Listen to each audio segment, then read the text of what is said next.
এই শোনো, একটা কাজ আছে, তুমি করবা? তুমি তো আমাকে একটা কাজ খুঁজে দিতে বলেছিলা। পেয়েছি, কিন্তু তুমি করবা কিনা জানি না। তবে পার্মানেন্ট না। কি এমন কাজ আপু? আমার একটা ফ্রেন্ড আছে, তার সাথে থেকে তার বয়ফ্রেন্ড হওয়ার অভিনয় করতে হবে, তার সাথে ঘুরতে হবে এবং তাকে সময় দেওয়া লাগবে। তাতে আমার লাভ কি? কাজ শেষে তোমাকে হিউজ পরিমাণ অ্যামাউন্ট দেওয়া হবে এবং অভিনয়কালীন যত খরচ হবে সে বহন করবে। তা করা যায়, কিন্তু আচ্ছা ঠিক আছে, আমি রাজি আছি। তবে এমন করার কারণ কি জানতে পারি? আহা, আধার ব্যাপারে জাহাজের খবর নিয়ে কি করবা? তোমাকে যেটুকু কাজ এবং টাকা দিলেই তো হয়ে যাবে, তাই না? তা এখনকার মনের মতো কথা বলেছেন। কবে থেকে এমন অভিনয় করতে হবে? আমি তোমাকে রাতে ফোন দিয়ে বলে দেব। ওকে ঠিক আছে, আমি তাহলে এখন বাসায় যাই। তানিশা আপু চলে গেল, আমিও বাসার দিকে চলে এলাম। আসেন পরিচয় হয়ে নিই। আমি আকাশ আহমেদ নীল। আপাতত এ পর্যন্ত জেনে রাখেন। রাতে এই শোন, একটা ছেলে পেয়েছি। ছেলেটা কিউট এবং সুন্দর আছে, কিন্তু একটা সমস্যা আছে। কি সমস্যা? তোর থেকে জুনিয়র হবে, আমার থেকে 2-2.5 বছরের ছোট হবে। মানে তুই কি একটা কাজ দিলে ঠিকমতো করতে পারিস না? এই শোন, রেগে লাভ নেই। আমার পরিচিত তেমন কেউ নেই, আর 2-1 জন থাকলেও তাদের তোকে পছন্দ হবে না।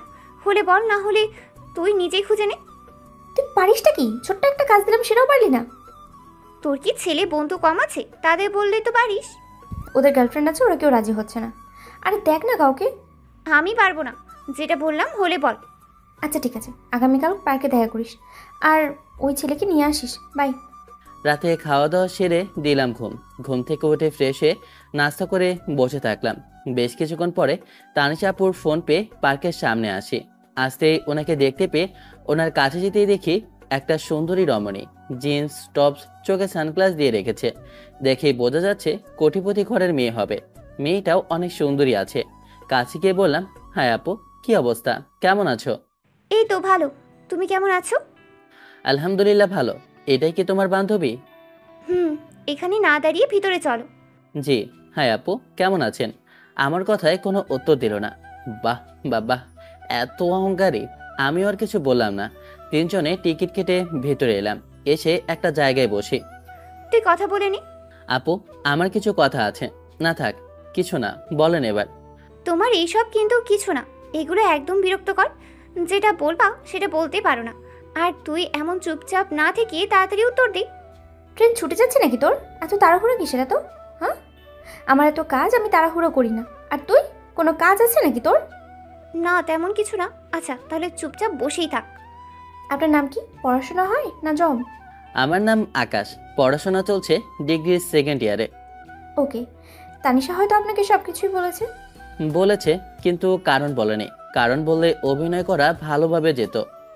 কারণ খুব একটা গুরুত্বপূর্ণ না, টাইম পাসের জন্য। মেয়েটার কথা শুনে বেশ অবাক হলাম। টাইম পাসের জন্য কেউ এমনভাবে ছেলে খোঁজে? বেশ অদ্ভুত বিষয় তো। আপনি দেখি অনেক আজব একটা মানুষ। টাইম পাসের জন্য এমনভাবে কেউ ছেলে খোঁজে? আমি অনেক আজব। আপনি বললে তো ছেলেরাই লাইন লাগিয়ে দিবে। তো এমনভাবে ছেলে খোঁজার বিষয়টা মাথায় আসে না। মনে হচ্ছে বিষয়টা অন্য কিছু। বাসা থেকে বিয়ের জন্য চাপ দিচ্ছে। আমার কথা কোনোভাবেই তারা শুনছে না। তাই আপনাকে বয়ফ্রেন্ড হওয়ার অভিনয় এবং আমার আব্বুর সাথে কথা বলতে হবে, আর বিয়েটা আটকে রাখতে হবে। আপনি আবারও মিথ্যা বলছেন। মেন কারণ এটা না, অন্য কোনো কারণ আছে। আমার বয়ফ্রেন্ড আছে, কিন্তু সে এখন বিয়ে করতে পারবে না। আমি বিয়েটা কোনোভাবেই আটকাতে রাখতে রাজি। মনে হচ্ছে আপনি আবারও মিথ্যা বলছেন। আপনারা যেহেতু বড়লোক, আপনার বয়ফ্রেন্ডও অবশ্যই বড়লোক হবে। বড়লোক হলে তো আপনার বাবার আপত্তি থাকার কথা নয়। এমনভাবে মিথ্যা না বলে সত্যিটা বলেন। সত্যিটা বললে আমার জন্য ভালো হবে। সত্যি বলতে, বয়ফ্রেন্ড না, একটা বর প্রয়োজন। মানে এখন বিয়ে না করলে আমি আমার নামের সম্পত্তিটা আসলে আমার নামে করতে পারবো না। যেদিন বিয়ে করব সেদিন সম্পত্তির কাগজপত্র আমার হাতে আসবে। আমিও তো ভাবি এমন করার প্রয়োজন কি। জি, বুঝলাম তো।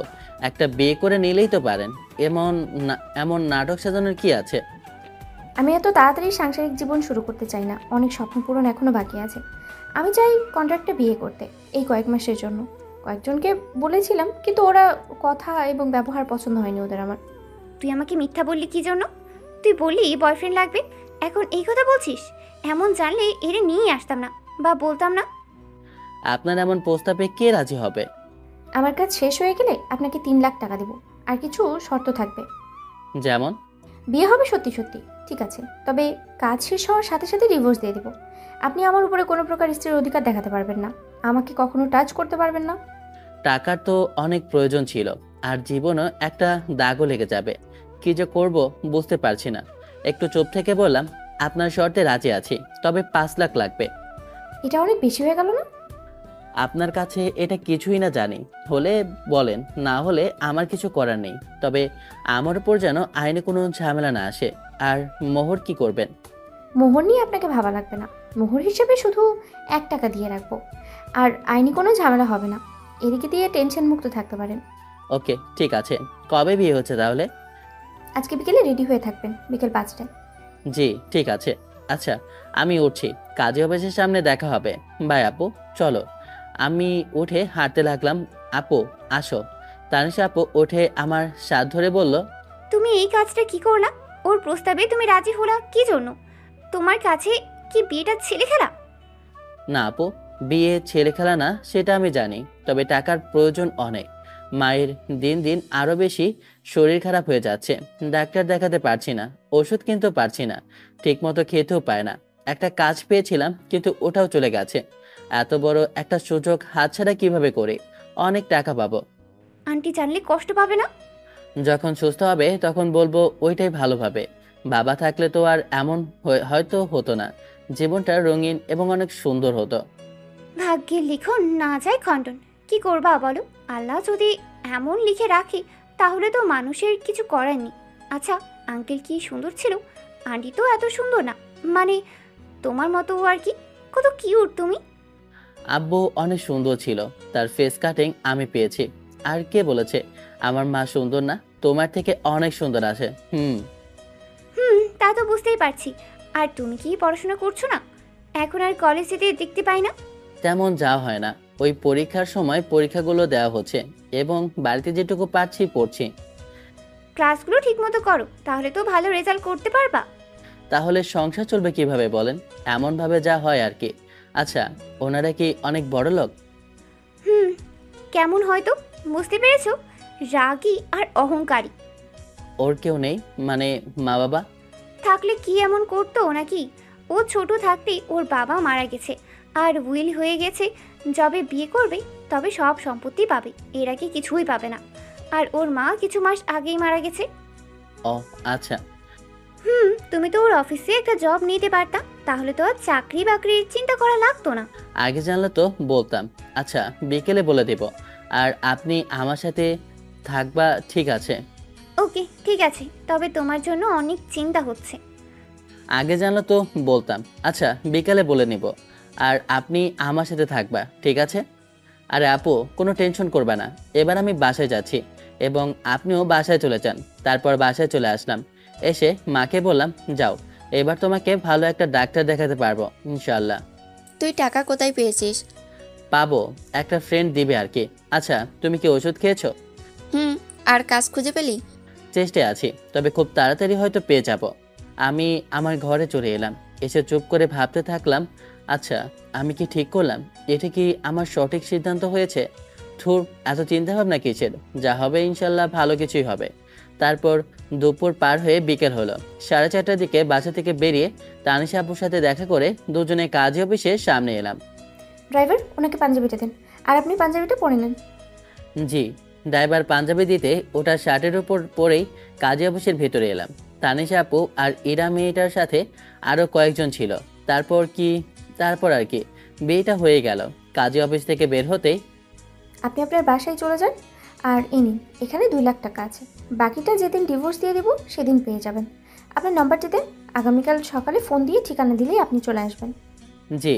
নাম্বার দিতে ইরা মেয়েটা চলে গেল। আমি একটু তাকিয়ে থেকে বললাম, আচ্ছা আপু, আমরাও যাই। আপনি বাসায় চলে যান, আমি কিছু কেনাকাটা করব। আমি তোমার সাথে যাব, চলো। আচ্ছা, আন্টি যদি জানতে পারে তাহলে কি হবে ভেবে দেখেছো? যখন কিছু হবে তখন দেখা যাবে। আচ্ছা, যাবেন তো চলেন।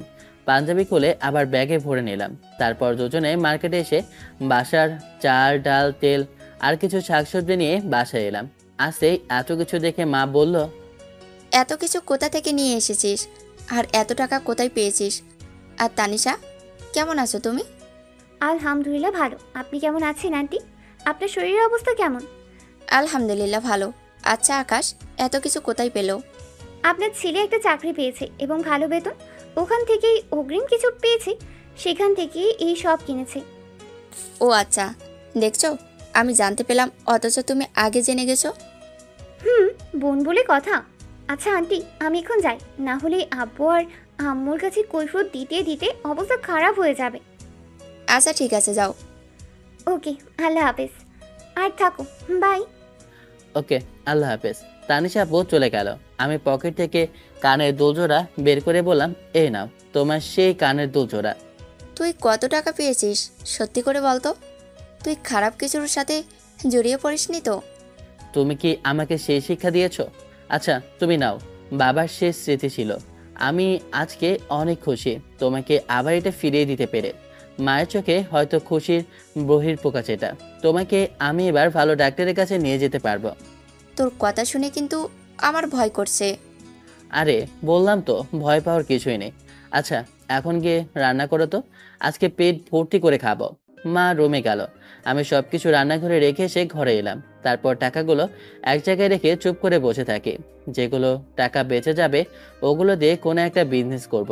টাকাগুলো এমনি এমনি নষ্ট করব না। আল্লাহ হয়তো এবার কষ্ট দূর করবেন। আমার আত্মনাদ হয়তো এবার শুনেছেন। পরের দিন সকালে ঘুম থেকে উঠে ফ্রেশ হয়ে খেতে এলাম। খাওয়া শেষ করে এরা মেয়েটার ফোন। এবার ঠিকানা পেয়ে ওই ঠিকানা অনুযায়ী চলে এলাম। বিরাট একটা বাসা।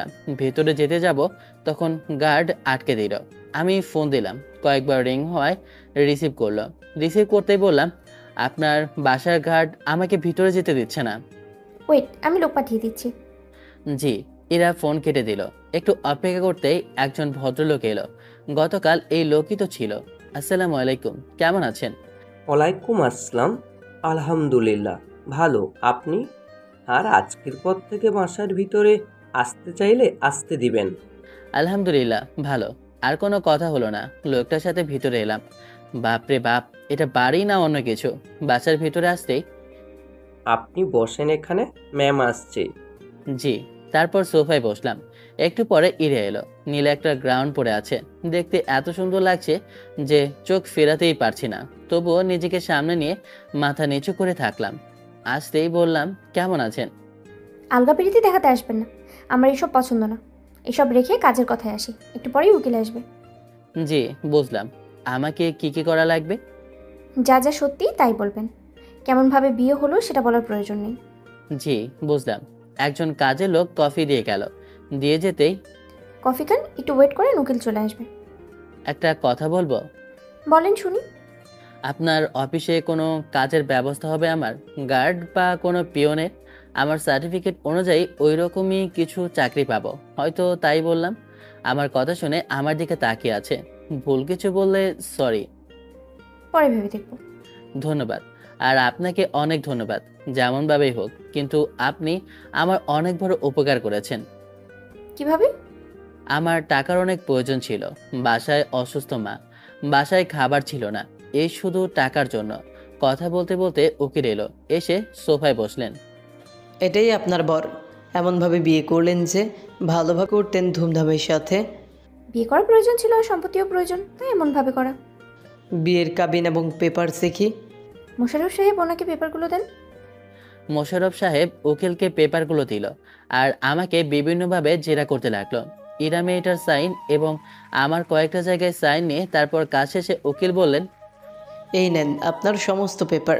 আজকে থেকে আপনার সব কিছু, তবে আপনার সমস্ত প্রপার্টির 30% আপনার বরের।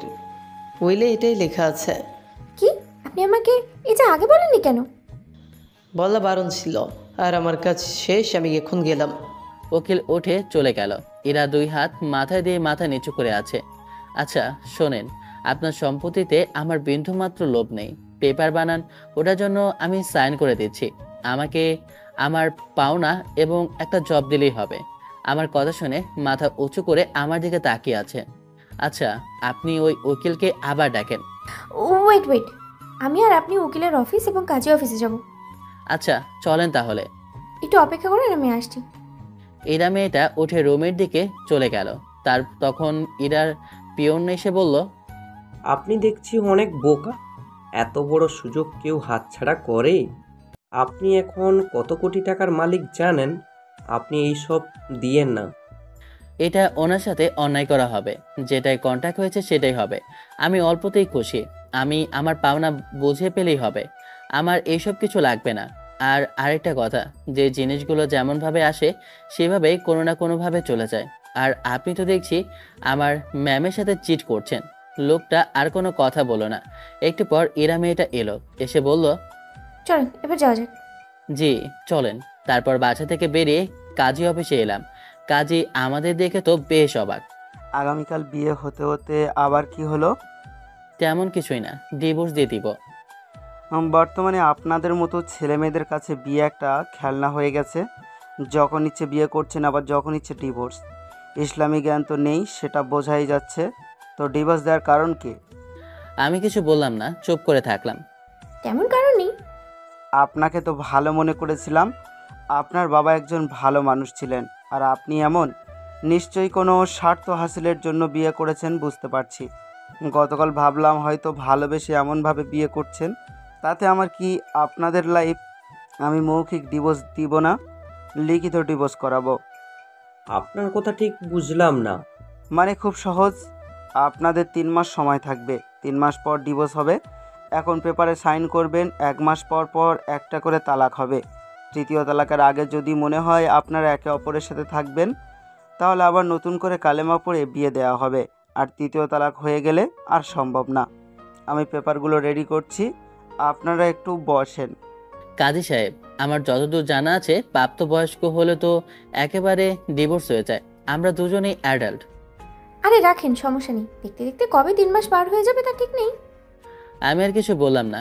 কাজে পেপার রেডি করতে দুজনে সাইন করে দিলাম। আর দুজনকে একটা একটা করে পেপার দিল। আবার বিয়ে বিয়ে করতে গেলে এটার খুব প্রয়োজন পড়বে। বিয়ে করতে গিয়ে যদি জানে আমি ডিভোর্সি আর তালাকের পেপার নেই, তাহলে কোনে বাড়ির লোকজনের থেকে মার খেয়ে আসতে হবে। কাজী অফিস থেকে বাইরে চলে এলাম, এসে আবারও উকিলের অফিসে। আবার কি প্রয়োজন? উকিল সাহেব, আমার নামে যে প্রপার্টি হয়েছে সব আমার স্ত্রীর নামে করে দিতে চাই। আমার কথা শুনে উকিল আমার দিকে তাকিয়ে আছে। সিরিয়াসলি? জি স্যার। বোকা ছেলে। আচ্ছা, পেপার রেডি হলে আপনাদের কাছে চলে যাবে। ধন্যবাদ। তারপর উকিলের অফিস থেকে বেরিয়ে আসতেই, থ্যাঙ্কস, আপনার কাজ শেষ, আপনি এবার আসতে পারেন। আমার চাকরির বিষয়টা। কোনো পোস্ট ফাঁকা আছে? জি ম্যাম, একটা পিয়ন লাগতো। এটা হলেই আমার হয়ে যাবে। কবে থেকে জয়েন করব? আগামীকাল থেকেই পারবেন। এনএন কার্ড, আগামীকাল অফিসে দেখা করবেন। জি ধন্যবাদ। এবার আসি, আল্লাহ হাফেজ। তারপর চলে এলাম। এসে একটা অটো নিয়ে বাসার উদ্দেশ্যে। এখন মাকে নিয়ে ডাক্তারের কাছে যাব। ম্যাম, ডিভোর্স তো একবারই করানো যেত। সেটার কিছু কিছু জিনিস আমার বেশ ভালো লেগেছে। আমি তো ভাবতাম আমার সব সম্পত্তি 30%ই চলে গেল। ছেলেটা বেশ সহজ সরল আর বোকা। এমন কি কেউ ছাড়ে? সেটাই তো ভাবছি মোশাররফ সাহেব। কিছু জিনিস উপলব্ধি করতে চাই, তাই কাজী সাহেবের কথায় হ্যাঁ মিলালাম। সেটা বড় কথা নয়, এখন চিন্তামুক্ত আমি। ড্রাইভার অফিসে চলেন তো। আমি বাসায় এসে মাকে উদ্দেশ্য করে বললাম, মা চলো ডাক্তারের কাছে যাই। আর আগামীকাল থেকে আমার অফিস যাওয়া শুরু। একটা বড় অফিসে পিয়নের কাজ পেয়েছি। আলহামদুলিল্লাহ, কিন্তু এত টাকা? ওই অফিসের বসকে ওনার বিপদে একটু সাহায্য করেছি, তাই উনি আমাকে কিছু টাকা এবং এই চাকরিটা দিয়েছে। আল্লাহ তার উপর রহমত বর্ষণ করুন এবং নেক হায়াত দান করুন। আচ্ছা ঠিক আছে, এখন চলো। তারপর মাকে নিয়ে হাসপাতালে এসে ডাক্তার দেখিয়ে পরীক্ষা নিরীক্ষা করে জানতে পারলাম মায়ের হার্টের সমস্যা। তবে ভয়ের কোনো কারণ নেই। প্রপার ট্রিটমেন্ট হলে ইনশাল্লাহ সেরে যাবেন। যাক বাবা, যেই ভয় পাচ্ছিলাম। তারপর মেডিসিন নিয়ে মাকে নিয়ে বাসায় চলে আসি। সন্ধ্যায় বাসা থেকে বের হলাম। দোকানের দিকে আসতেই মাসুদ আমার বন্ধুর সাথে দেখা। আসতেই, কি রে, তোকে গতকাল থেকেই দেখাই তো পাওয়া যাচ্ছে না, কারণ কি? থাক, মিথ্যা বলতে হবে না, কারণটা আমি জানি। না আসলে প্লিজ মাকে কিছু বলিস না। সময় হলে আমি মাকে বলে দেব। আচ্ছা বললাম না, কিন্তু সব কিছু খুলে বলতে কি হয়েছে? আচ্ছা ঠিক আছে বলছি। তারপর মাসুমকে সব কিছু বললাম। সব শুনে বলল, 5 লাখ টাকার জন্য এমনভাবে নিজেকে বিক্রি করে দিলি? টাকার প্রয়োজন ছিল অনেক, তাই এমন করা। মাসুমকে সম্পত্তি পাওয়ার বিষয়ে কিছু বললাম না। আমি জানি আমাকে কি পরামর্শ দিতে পারে, তাই কিছু বললাম না। রাতে বাসায় চলে আসলাম। এসে খাওয়া দাওয়া সেরে রুমে এসে দিলাম ঘুম। সকালে উঠে খাবার খেয়ে আজকে থেকে তোর কাজ শুরু। আচ্ছা আমি গেলাম, আর মেডিসিন ঠিক মতো খেয়ে নেবা। তারপর বাসা থেকে বেরিয়ে বেশ অনেকক্ষণ পরে চলে আসি অফিসের সামনে। এসে ভিতরে আসতেই, জি চলেন, কেমন আছেন? আরে আপনি আছেন আমার সাথে? আলহামদুলিল্লাহ ভালো। আপনি কেমন আছেন? আলহামদুলিল্লাহ ভালো।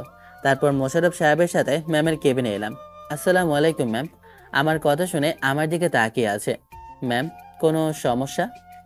না, সমস্যা নেই। ওয়ালাইকুম আসসালাম। আর শোনেন, আলগা পিরিয়ডে দেখাতে আসবেন না। আর আমার অফিসে যেন কেউ না জানে আমাদের বিয়ের বিষয়ে। কি যে বলেন না ম্যাম, ওগুলো বলে আমার লাভ কোথায়? আচ্ছা, আপনি কি কাগজপত্রগুলো পেয়েছেন? না, তবে আজকের মধ্যেই পেয়ে যাব।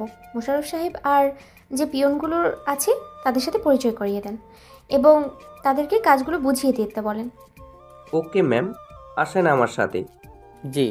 তারপর মোশাররফ সাহেবের সাথে এসে পিয়নগুলোর সাথে পরিচয় করে দিল। সেদিনের পর থেকে আজকে আমার অফিসের 20 দিন হলো। এর ভিতরে অনেকের সাথে পরিচিত হয়েছি এবং অনেকের কাছে খারাপ, বিশেষ করে মেয়েদের কাছে বেশ পাবলিসিটি পেয়েছি এবং কয়েকটা বড় ভাইয়ের কাছে বিরক্তির কারণ হয়ে গেছে। মনে হচ্ছে আমার মেয়েদের সাথে এমনভাবে মেলামেশা বা ফ্রি হয়ে কথা বলা তাদের পছন্দ হয় না। তাতে আমার কি?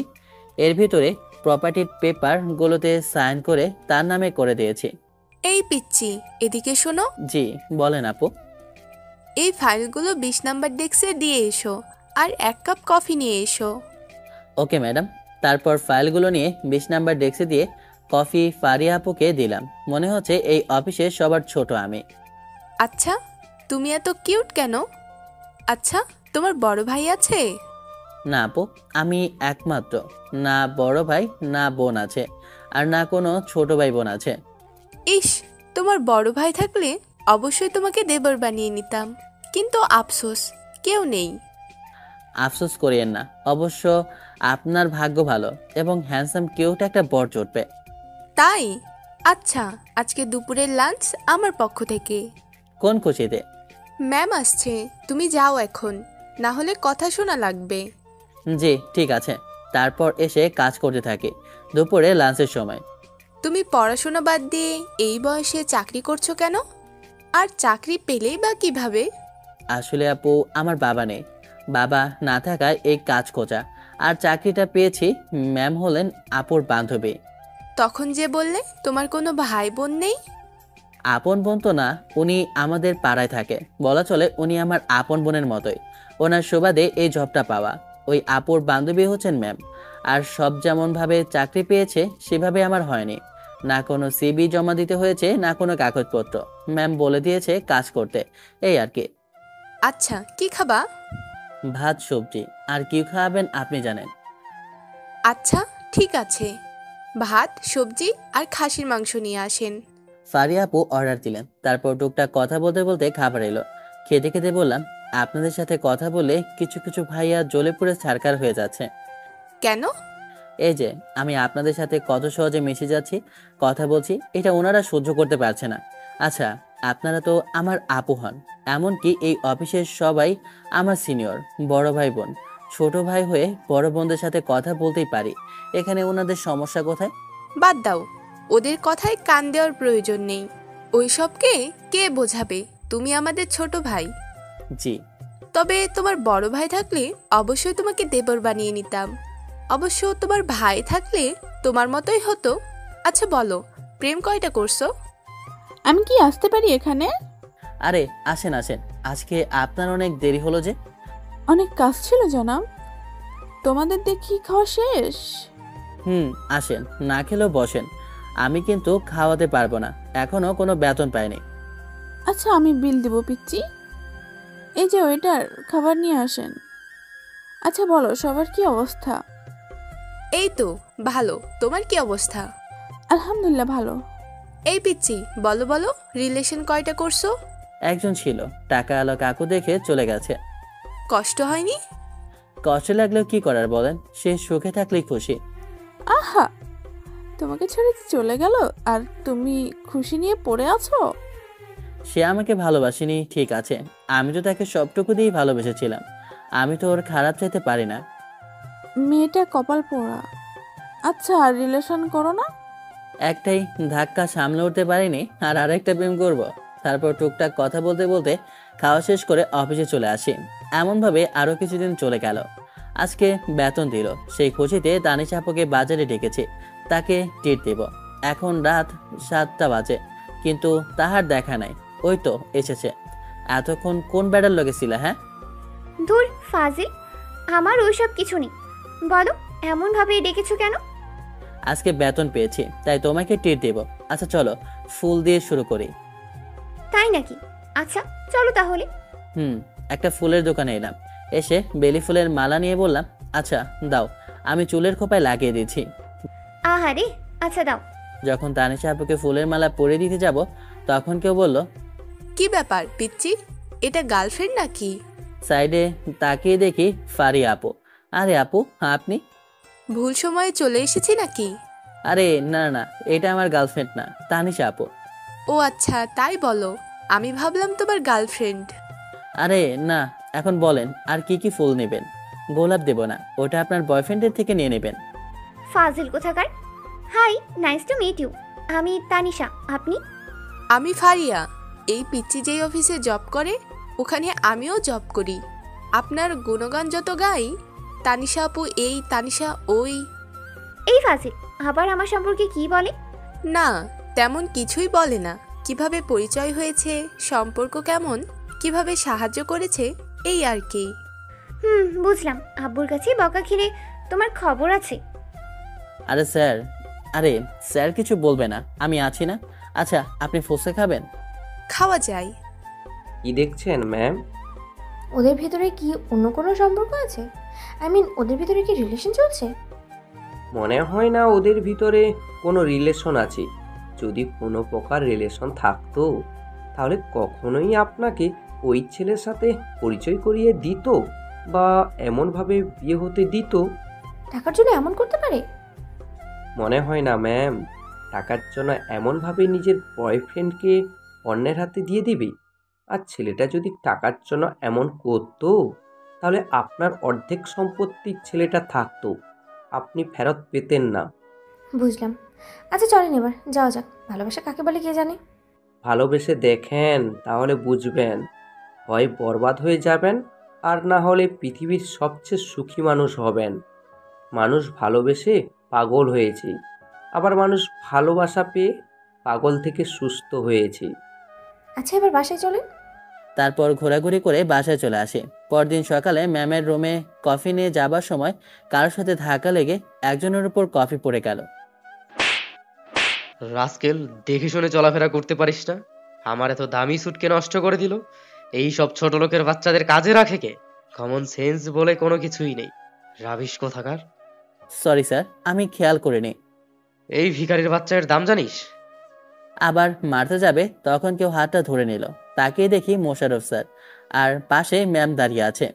আপনার সাহস কি করে হয় আমাকে আটকানোর? কি সমস্যা হয়েছে মিস্টার খান? এমন চিৎকার করছেন কিসের জন্য? এই ছোট লোকের বাচ্চা, পিয়নের বাচ্চা পিয়ন আমার স্যুটের ওপর কফি ফেলে দিয়েছে। কি সবকে আপনার অফিসে জব দিয়ে রেখেছেন? কমন সেন্স কাণ্ডজ্ঞানহীন সব। এই সব ছাগলের বাচ্চা দিয়ে কিভাবে অফিসে কাজ করেন? আপনি কিন্তু এখন বেশি বলছেন। আমার এমপ্লয়ীদের অপমান মানে আমার এমপ্লয়। আর মানুষের ভুল হতেই পারে, কেউ ইচ্ছে করে আপনার উপরে কফি ফেলতে আসবে না, এটা ভুলবশতই হয়েছে। আপনাদের তো এতটুকু একটা কমন সেন্স নেই যে এমনভাবে অফিসের ভিতরে চিৎকার করছেন?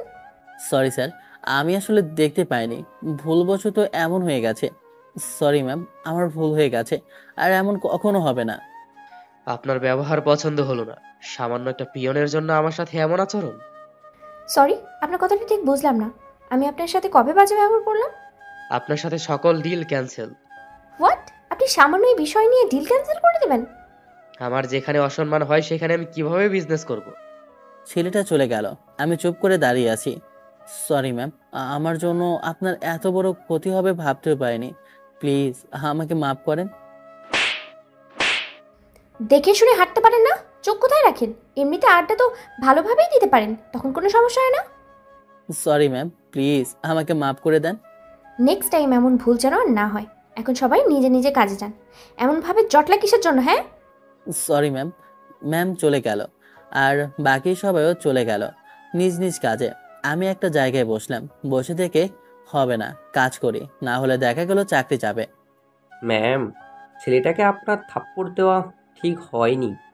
আপনি বললেন মানুষ মাত্রই ভুল হয়, আর আপনি কিনা ওকে মারলেন। বিয়েটা আপনি যেভাবেই করুন না কেন, সে এখনও আপনার বর আছে। ওর সম্মানের সাথে আপনার সম্মান জড়িয়ে আছে। যদি কোনোভাবে এটা জানাজানি হয়, তাহলে আপনারও সম্মান যাবে। প্লিজ আপনি আমাকে একটু একা থাকতে দিন। 2 তারিখে 1 তালাক হয়ে গেছে না? জি ম্যাম।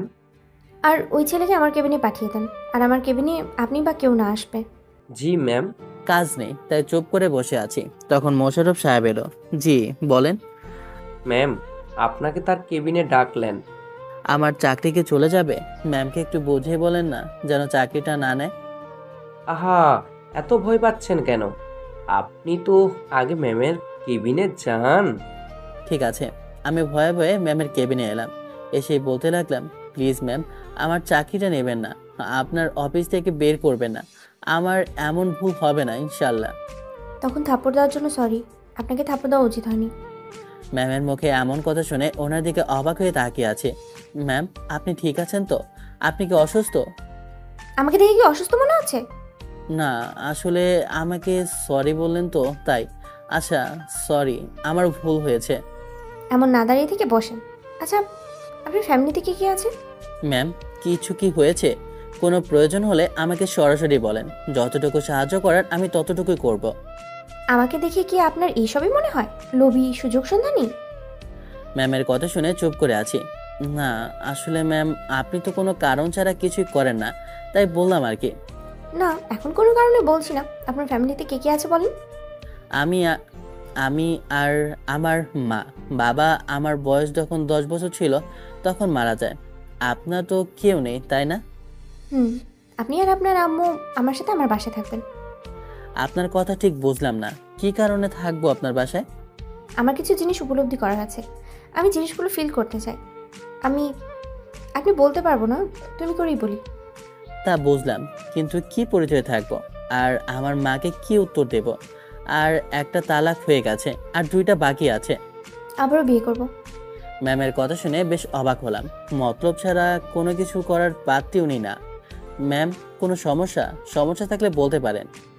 তখন মিথ্যে বলেছিলাম দেখে বুঝে নিয়েছিলেন আমি মিথ্যে বলেছি, আর এখন সত্যি বলছি দেখে মিথ্যে মনে হচ্ছে?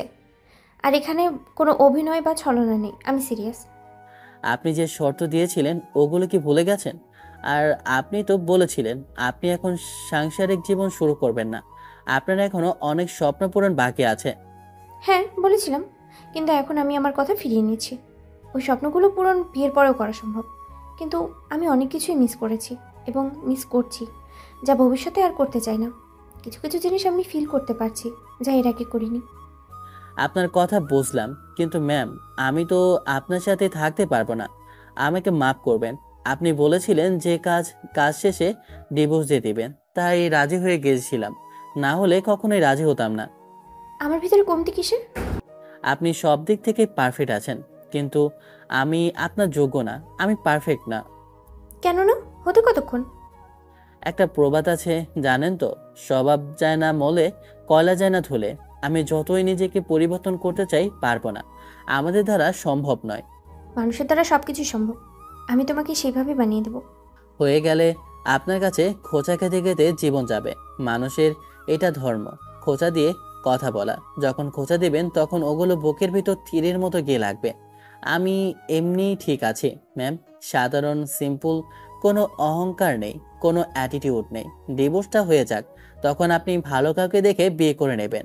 আমি পারবো না ম্যাম, দুঃখিত। তেমন কোনো সমস্যা হবে না, আমি কোনো খোঁটা দেব না।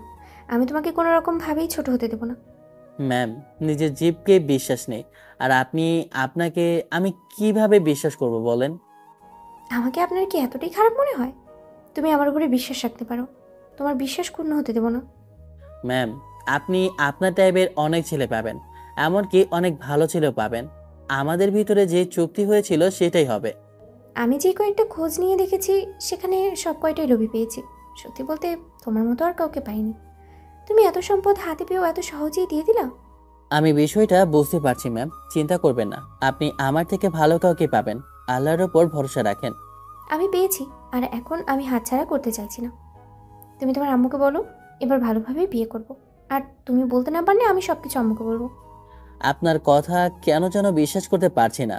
আপনার এমন কথা শুনলে মনে হয় আপনার প্রতি কথার পেছনে কোনো না কোনো উদ্দেশ্য লুকিয়ে আছে। আমার মনে হয় না আপনি কাউকে ভালোবাসতে পারেন। কেন পারবো না? আমার কি মন নেই? আল্লাহ কি আমাকে হৃদয় ছাড়া পৃথিবীতে পাঠিয়েছে? আমি এত কথা বলতে পারবো না, আমি আর কিছু বলতে চাই না। আপনি খুঁজতে থাকেন, ইনশাল্লাহ ভালো কাউকে পেয়েও যাবেন। এতক্ষণ থেকে ভালোভাবে কথা বলছি দেখে কি খুব সাহস দেখানো হচ্ছে, তাই না? বিষয়টা তেমন না, আপনাকে আমার পছন্দ নয়। আমি শুনেছি আপনার অনেক ছেলে ফ্রেন্ড আছে। আমি সব থেকে ঘৃণা করি যেসব মেয়েদের ছেলে ফ্রেন্ড এবং ছেলেদের মেয়ে ফ্রেন্ড আছে। আর আপনার পোশাক আমার পছন্দ নয়, মাফ করবেন ম্যাম। আমি আপনার প্রস্তাবে রাজি হতে পারছি না। যেখানেই যে জিনিস মানানসই সেই জিনিস সেখানেই রাখতে হবে। আহা, আমি সেটাই করতে চাচ্ছি। যেখানে যেই জিনিস মানানসই সেখানে সেটাই রাখি। ম্যাম, আপনি ভালো কিছু ডিজার্ভ করেন। আপনার প্রয়োজন ছিল এবং আপনি ওই রকম শর্ত দিয়েছিলেন, তাই আমি রাজি হয়েছিলাম। এবং আমার টাকার প্রয়োজন ছিল, তাই আরও রাজি হওয়া, না হলে হতাম না। আর এমন কিছু হবে ভাবতেও পারিনি। আমি ভাবলাম হয়তো আপনি ডিভোর্স দেওয়ার জন্য উঠে পড়ে লাগবেন, কিন্তু বিষয়টি একদম আলাদা হয়ে গেল। ম্যাম, বিষয়টা এখানে স্থগিত করলেই ভালো হবে। এই, তুই এত কথা বলিস কিসের জন্য?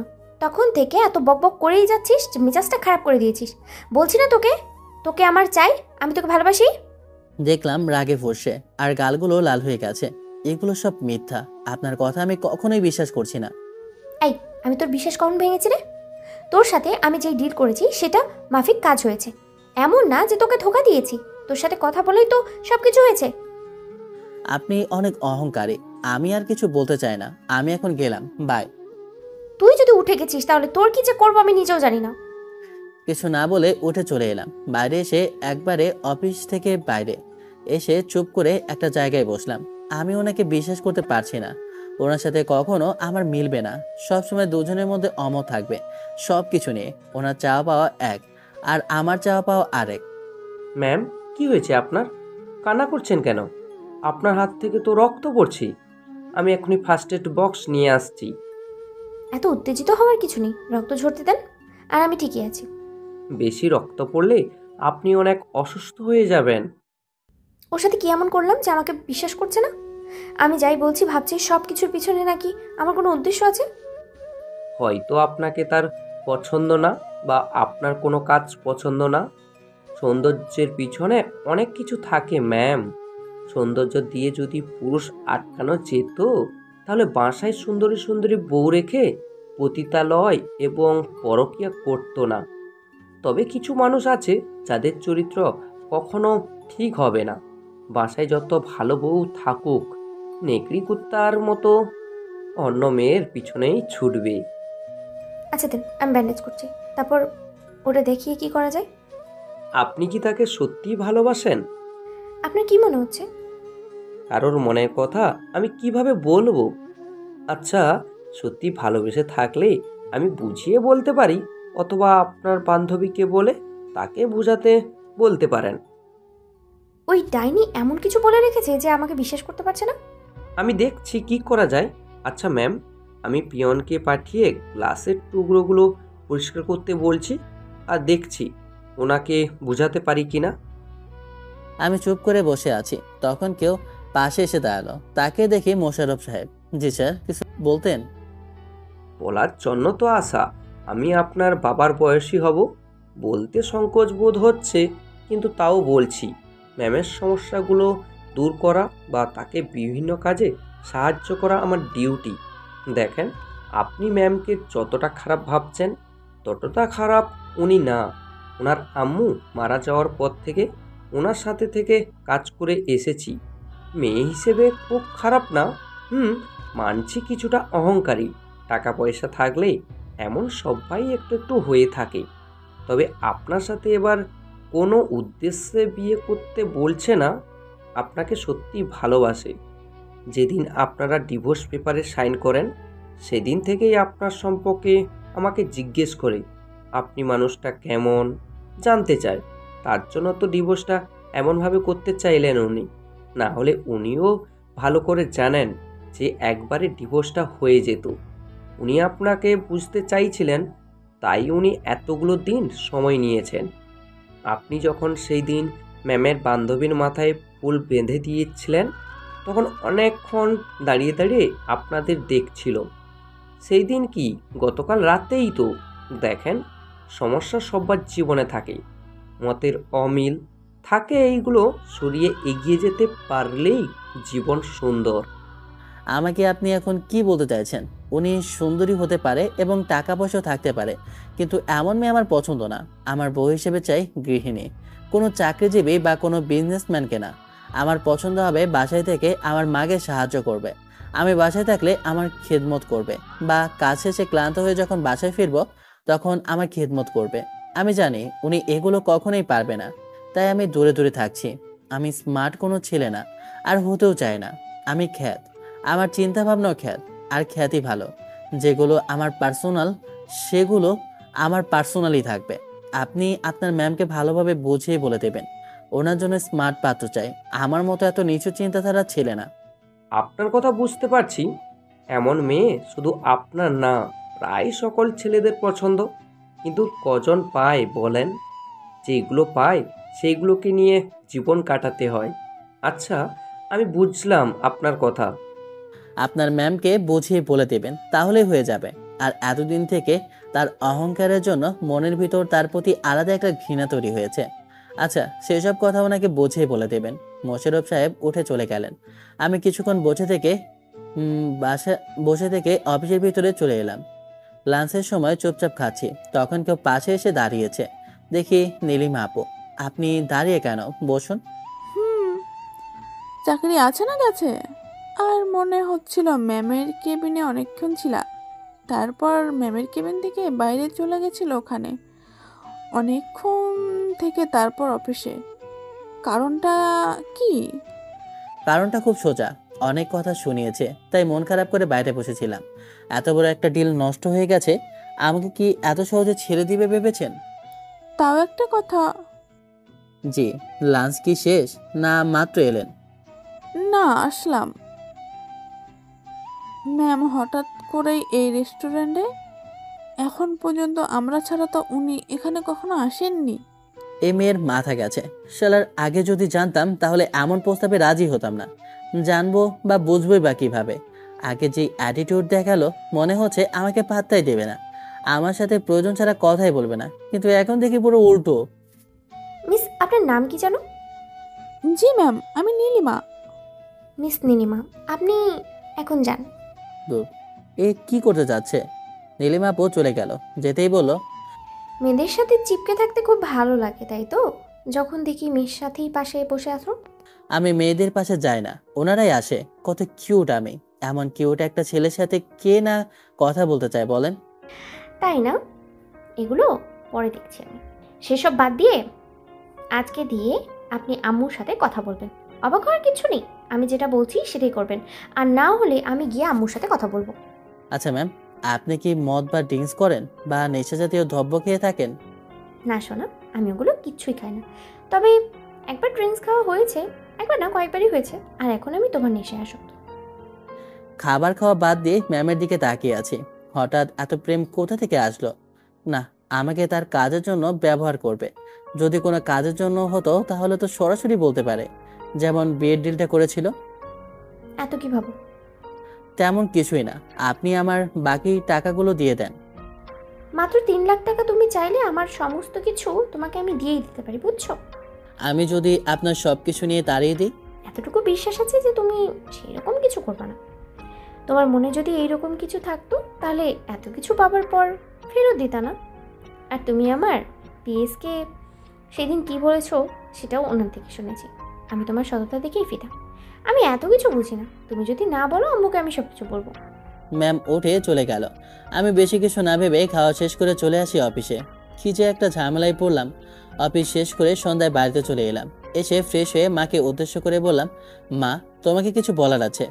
কি বলবি বল। তোমাকে অনেক বড় একটা মিথ্যা কথা বলেছি, আমাকে মাফ করে দাও।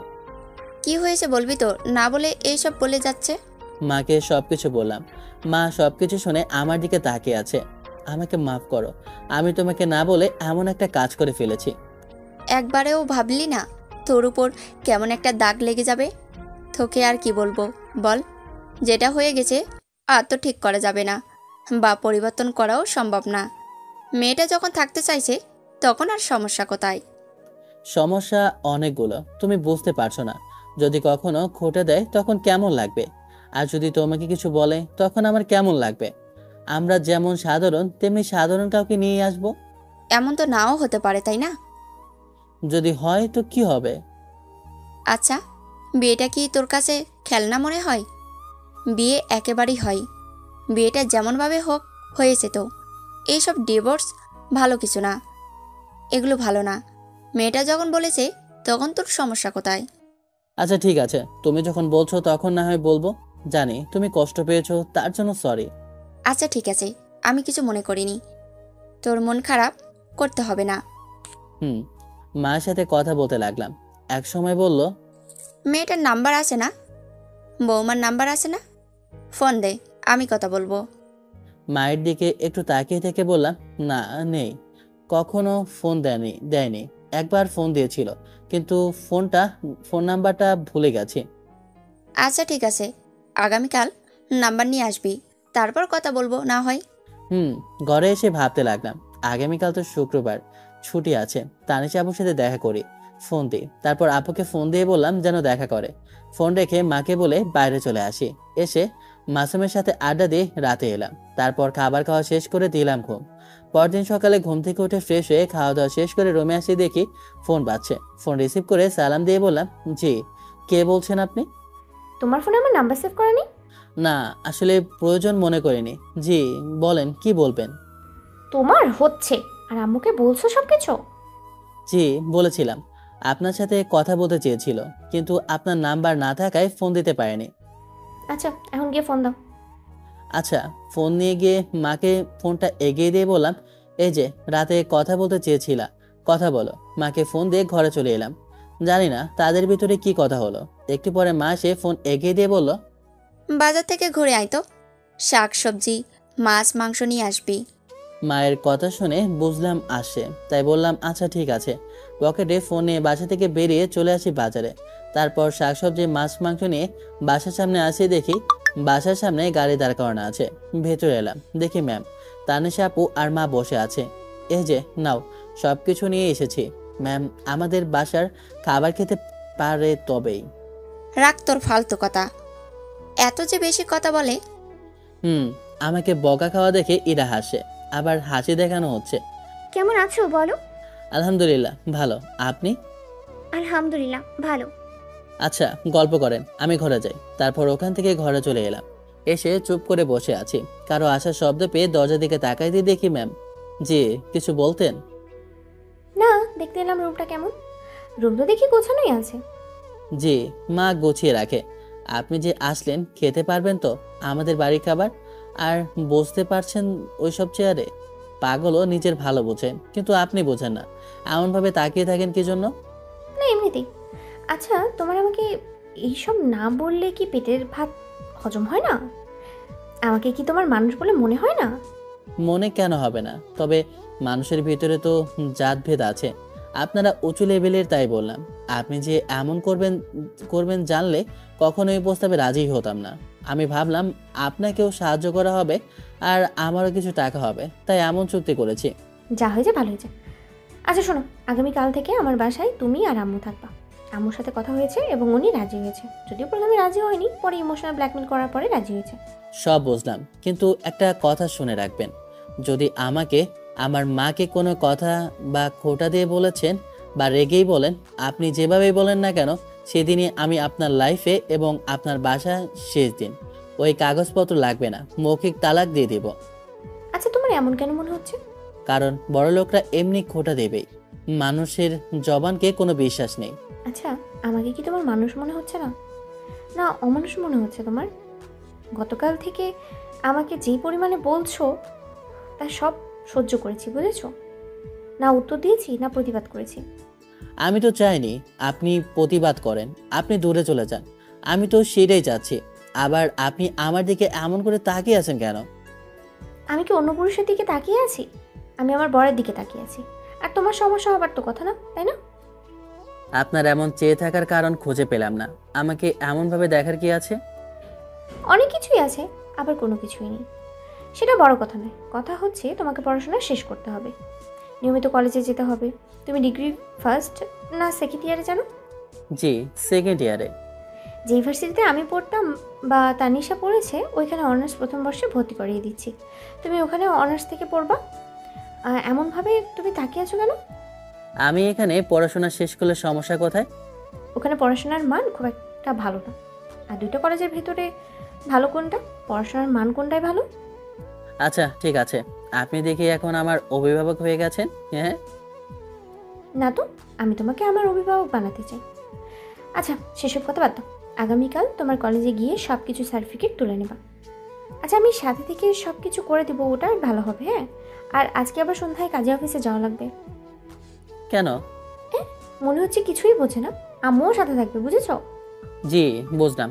আচ্ছা চুক্তি অনুযায়ী আমার টাকাটা তো দিলেন না। রাতে সব টাকা দিয়ে দেবো। লাগতো না আপনার টাকা। আমি আপনার থেকে কিচ্ছু নেব না। আমি কি আসতে পারি আপনাদের মাঝে? আরে আসো আসো, কেন পারবেন না? আর শোনো, যদি কোনো মেয়ের পাশে গেছো তাহলে তোমার খবর আছে। আর কোনো মেয়ের চুলের খোপায় তো বেলি ফুল বেঁধে দেওয়ার দূরের কথা। আর তুই শুনে রাখ, আমার বরের আশেপাশে যাবি না। তুই কেমন বোন হলি সেটা আমার দেখার বিষয় না। শোন, তোর পরিচয় হওয়া 35 দিন মতো হলো, আর আমার সাথে পরিচয় বেশ কয়েক মাস। আর আমি ওর বড় বোন হই। তোর থেকে ওর ওপর আমার অধিকার বেশি। ও আমার চুলের খোপায় ফুল বেঁধে দিবে। আগে চিনা, আমার অধিকার আপনার থেকেও বেশি। আর যদি আমি ছাড়া যদি অন্য কোনো মেয়ের চুলে ফুল বেঁধে দিতে দেখেছি না, ওনার হবে, ভালোই হবে, বুঝছেন? আমার ওপর কারো অধিকার নেই। আমি আমার কাজ নেই, কাম নেই, ছোট বাচ্চাদের মতো ঝগড়া করে। আমার কথা শুনে দুজনে মিটমিট করে হাসে। দুপুরে গোসল করে নামাজ পড়ে এলাম। ম্যাম নিচে পার্টিতে বসবে দেখে কিছু বলতে গিয়ে বললাম না। আমি গিয়ে একপাশে বসলাম। মা সবাইকে খাবার দিল। আমি খাওয়া শেষ করে রুমে চলে এলাম। বিকেলে আবারও সবাই কাজে অফিসে আসি। কাজে আমাদের দেখে বললেন, বাহ, আবারও আসলেন? আবারও বিয়ে করে ডিভোর্স করাবেন নাকি? আর কোনো কিছুই হবে না, এটাই শেষ। যা যা পেপার লাগবে এখান থেকে আপনি আপনার কাজ করে নেন। সুবুদ্ধি হলেই ভালো। ওকে দেন তাহলে। কাজে তার কাজ শুরু করলেন। আবারও নতুন করে বিয়েটা হয়ে গেল। ইরা সবাইকে তার বাসায় নিয়ে এলো। আপনি যে এমনভাবে বিয়ে করলেন, আপনার বিজনেস পার্টনারগুলো তো জানলই না। আপনি না, তুমি করে বলো, আমি তোমার বউ। ওকে? তোমার এমনভাবে বিয়ে করা মানালো না। তোমার বিজনেস পার্টনারগুলো তো জানতেই পারলো না। একটা পার্টিতে সবাইকে ইনভাইট করে জানিয়ে দেবো, ওগুলো নিয়ে তোমাকে ভাবতে হবে না। আম্মু কি করছে দেখি। আমিও যাব। দেখি বাসার কাজের মেয়ের সাথে বাসা ঘুরে ঘুরে দেখছে। বাহ ভালো তো। তোমার কাজিন নেই না? মানে মামা, মামি, খালাম্মা, ফুপি, চাচা এরা? সবাই আছে, তবে কারোর সাথে আমার সম্পর্ক ভালো না। এই তুমি কেমন বলবা যে তোমার সাথে কারোর সম্পর্ক ভালো না? আমার ক্যারেক্টার একদম বাজে। এই যে সোজাসুজি মুখের উপরে সত্যি কথা বলে দিই, সেটা বড় হোক বা ছোট হোক, তাই আমাকে কেউ পছন্দ করে না। আর তাই কারোর সাথে আমার কোনো সম্পর্ক নেই। ও আচ্ছা বুঝলাম। একা একা থাকতে খারাপ লাগতো না? কেন লাগবে না? আম্মুও নেই, আব্বুও নেই, কষ্ট প্লাস অনেক খারাপ লাগে, একাকিত্ব ফিল হয়। বাসায় কাজের লোক অনেক আছে, তবুও একা একা লাগে। আর চিন্তা নেই, এখন আম্মু পেয়ে গেছি না। তোমার কোনো আম্মু নেই, ওটা আমার আম্মু। সত্যি এমন না এমন অভিনয় করছে? ছোট বাচ্চাদের মতো স্বভাব। দেখতে থাকি তাহলে বুঝতে পারবো। আচ্ছা নিয়ে যাও। নিয়েছি তো। আম্মু দেখি কাজের মেয়েটার সাথে বেশ গল্প জমিয়েছে। সেটাই তো দেখছি। সময়গুলো কেটে গিয়ে রাত হলো। তিনজনে একসাথে বসে খাবার খেলাম। মাকে একটা রুম দেখিয়ে দিয়েছে। মা মেডিসিন খেয়ে শুয়ে যাও। মেডিসিন শেষ হয়ে যাবে। আগামীকাল গিয়ে নিয়ে আসবো। আচ্ছা তুমি ঠিক মতো খেলে না যে? অসুস্থ কি তুমি? না, আমি ঠিক আছি। কেন জানি ঠিক মতো খেতে পারলাম না। রাত তো অনেক হয়েছে। আমি গিয়ে এবার ঘুমিয়ে পড়ি। আর রাত না জেগে তোমরাও ঘুমিয়ে যাও। জি আম্মু, আম্মু কোনো সমস্যা হলে জানাবে। আরে না মা, কোনো সমস্যা নেই। আর হলে অবশ্যই বলবো, টেনশন করিও না। আমার অনেক ঘুম আসছে, আমি ঘুমিয়ে গেলাম। আল্লাহ হাফেজ। খাওয়া শেষ করে ছাদে চলো, এত সুন্দর করে চাঁদ উঠেছে, মুহূর্তটা এনজয় করবো না? চলো। তারপর খাওয়া শেষ করে ছাদে চলে এলাম। দেখি সুন্দর একটা দোলনা আছে, ওখানে গিয়ে বসলাম। ইশারা করে আমাকে ইরা তার কোলে মাথা রাখতে বলল। আমিও দেরি না করে কোলে মাথা রেখে ওর দিকে তাকালাম। মনে হচ্ছে কত আগে থেকে আমাদের প্রেম চলছে, তাই না? সেটাই মনে হচ্ছে। আচ্ছা, তোমার আপন কেউ নেই?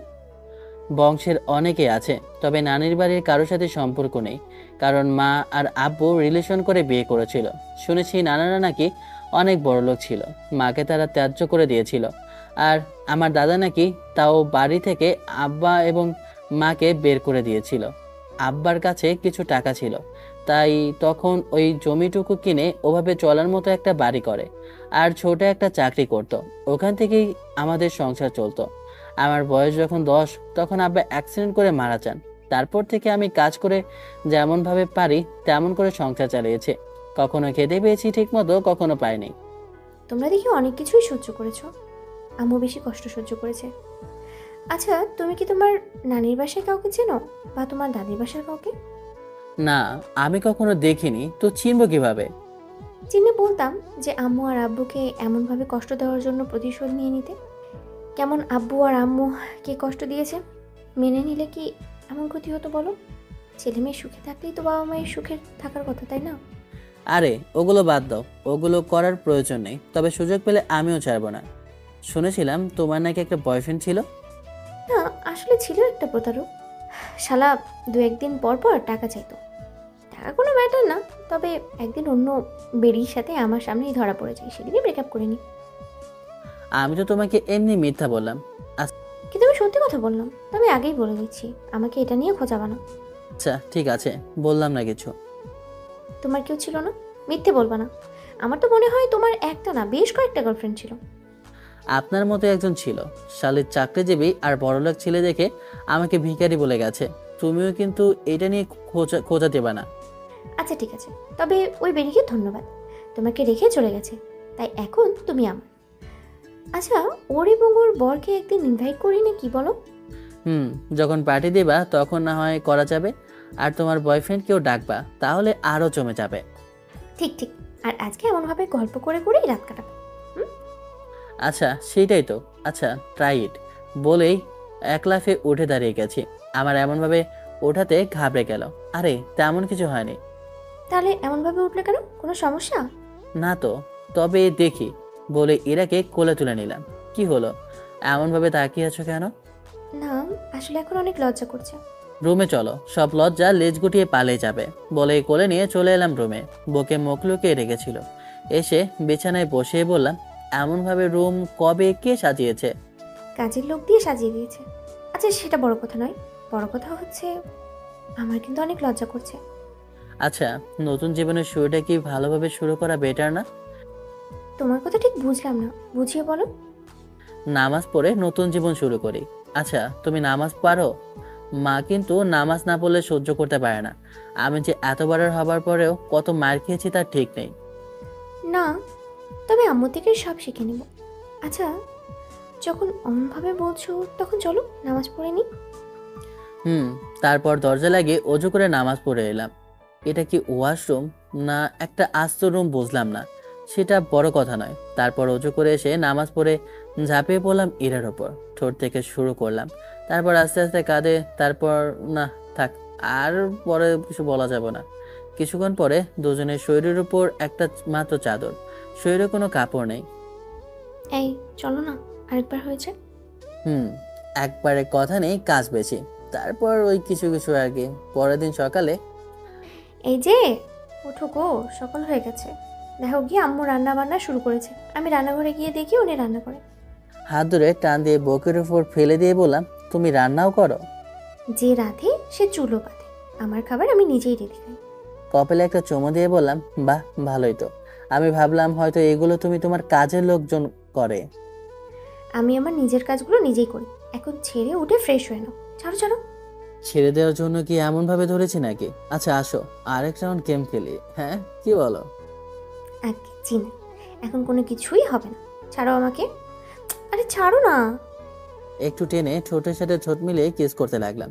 একটু পরে ছেড়ে দিতে ছে, বাসি মুখে কিস করলো। ছাড়ো বলছি, ছাড়ো। আরো শক্ত করে টেনে উপরে শুয়ে বললাম, আমি তো ছাড়ছি না।